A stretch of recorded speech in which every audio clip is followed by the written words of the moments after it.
Mga pangako ng mas magandang ugnayan at pamumuhunan ang katas ng biyahe sa Saudi ni Pangulong Bongbong Marcos sa kanyang pag-uwi matapos dumalo sa summit ng ASEAN at Gulf Cooperation Council sa Riyadh, Saudi Arabia.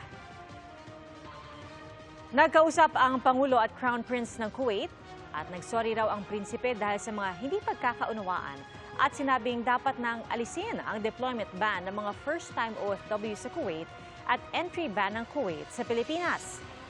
Nagkausap din si Pangulong Marcos at ang Crown Prince ng Saudi tungkol sa posibleng pag-invest ng Saudi na magtayo ng mga pagawaan ng pagkain sa Pilipinas.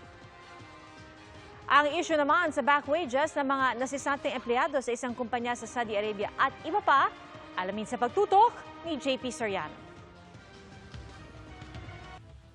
Sa isyu ng di pa nabibigay na sahod ng nasa 10,000 Pinoy skilled workers mula sa naluging construction company sa Saudi Arabia.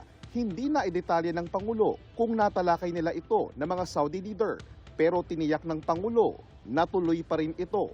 Bukod sa mga pinirmahang kasunduan ng Pilipinas at Saudi business leaders na nagsabing mamumuhunan sila sa Pilipinas, bukas din daw ang Saudi na mag-hire pa ng skilled Pinoy workers sa mga susunod na taon.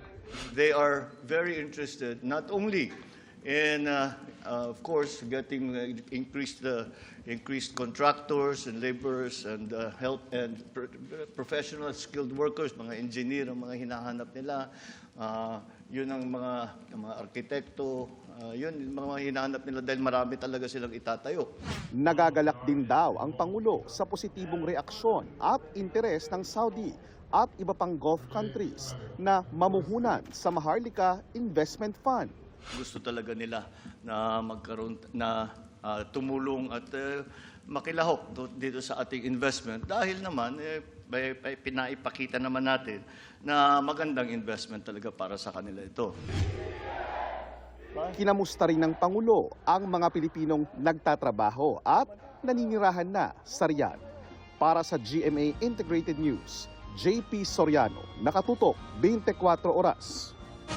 Mga kapuso, manatili nakatutok sa balita anumang oras. Mag-subscribe sa GMA Integrated News sa YouTube.